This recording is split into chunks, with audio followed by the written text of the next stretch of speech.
which you don't see a lot of movies not have. There's been plenty of movies that doesn't have a lot of dialogue. Recently, we had No One Will Save You. This one, wow. Rewatching this, I forgot.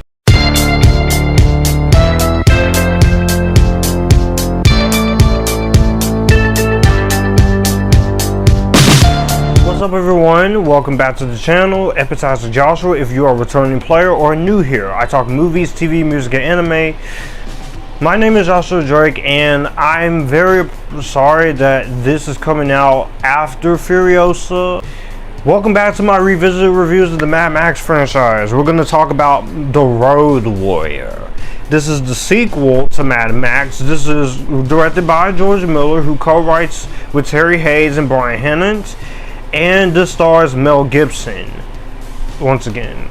Followed Max after he avenged the death of his wife and young child at the hands of a vicious gang leader, and he drives the apocalyptic highways of the Australian outback, fending off from nomadic tribes that prey on outsiders. Falling into an encampment led by the relatively peaceful Pappagallo, Max at first schemes to steal their oil, but soon becomes the reluctant defender against the hulking Humungus and his ruthless marauders. I apologize if this one was a little bit late. I did not mean for that to happen, but Road Warrior, I was very excited to rewatch this because I remember the first time I watched this was the year after I watched Fury Road, and I reviewed these movies initially, and this one I just had so much fun with it the first time that I was just very entertained with a lot of the creativeness here.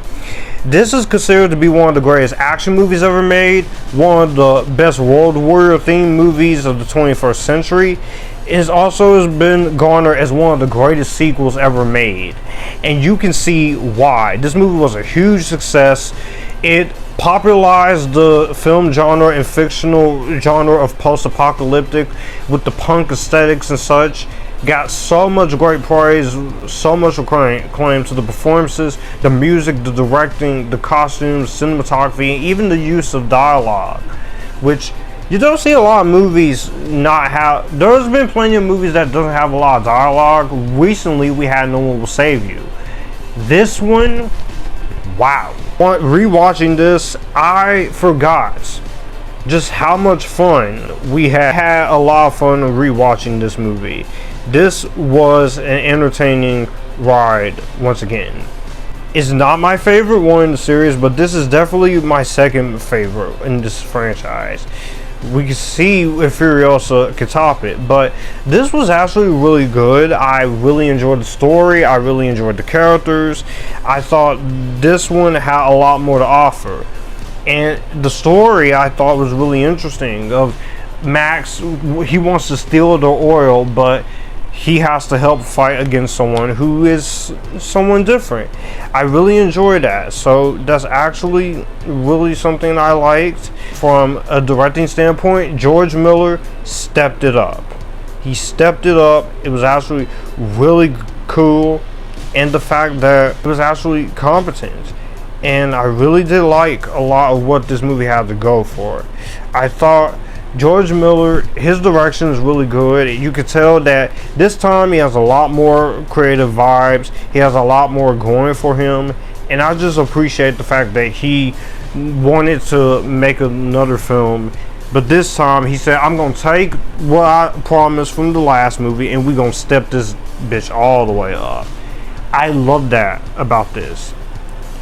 He really brought it here. And I think it's definitely succeeded in what it tried to do. I definitely enjoy the way this movie plays out. It's just so creative, and he shows that this is a universe that's actually really good. It's entertaining as well. His cinematography, it looks gorgeous. This is not a massive budget for the time, but I will say there's just great camera works in this, and this is pretty much what we would get in Mad Max Fury Road, but this did it first, and you got to give it up to this one, because without this one, there would be no Fury Road. There would be no Furiosa. Like I said with the first one, I really enjoyed the cinematography here by Dan Semler. This guy, he's a legend cinematographer. Australian, he's done tons and tons of movies with great cinematography. Editing wise is 96 minutes, get you straight in. We're in the land of Australia when they filmed this, but it was actually really awesome. I also really love the action scenes in here. The action in this movie is practical, it's crazy. This was before CGI. It gets nuts, and every piece of action here is just, you're watching this and you're just enjoying it. I really enjoyed this, so it was actually really creative. I think it's something they really did do a lot of. The action is well handled, is well structured, it's very well edited as well. Now in Australia they have to censor this down, and also for the US, because the original cut was more bloody and more violent. But this is not a problem with me. I actually think this is a good thing. It actually does help when it comes to the film. Acting wise, the film is still great. Mel Gibson, this is a different type of Mad Max in this, and he's fantastic here. He's transformed into vengeance in here, and he settles to help these guys. Bruce Spence, another legendary actor, he's fantastic as the gyro captain. I thought he really did a good job. I have seen him in a lot of things, even things I know I didn't see him in, even The Matrix Revolutions. Mike Preston was good, Max Phipps, Vernon Wells, Kjell Nilsson as Lord Humungus, very intimidating. He is just the one you just don't give a shit about. He loots, he kills, he brings harm, let's say that, to these people. And overall, it's just a really solid cast.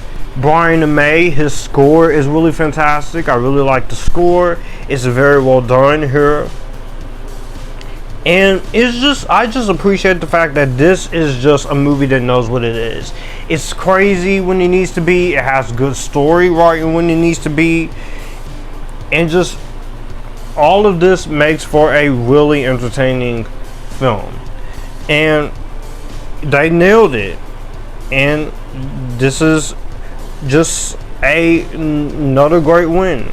I don't have any negatives when it comes to this. I don't have that many negatives. I will say some of the moments with the villain bringing assault or harm to some of the people in this movie is a bit much, but you know what?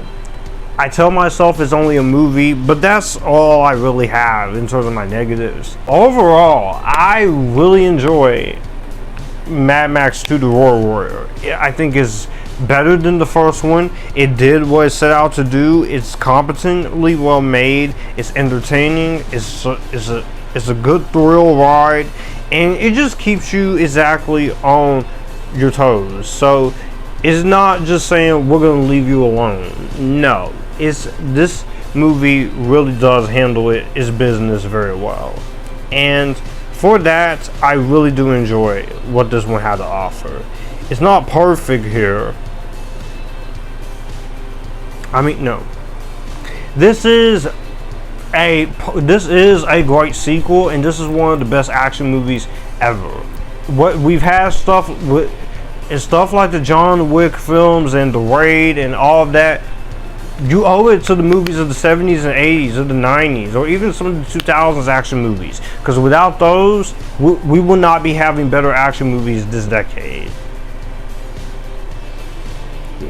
Road Warrior is a damn great sequel, and it's a masterclass of action and a masterclass of filmmaking.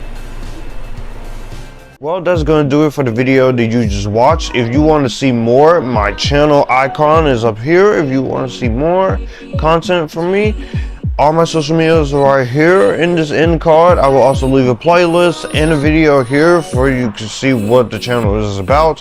As always, acknowledge me, stay epitastic, join the Epictasticness, and you guys keep it cool.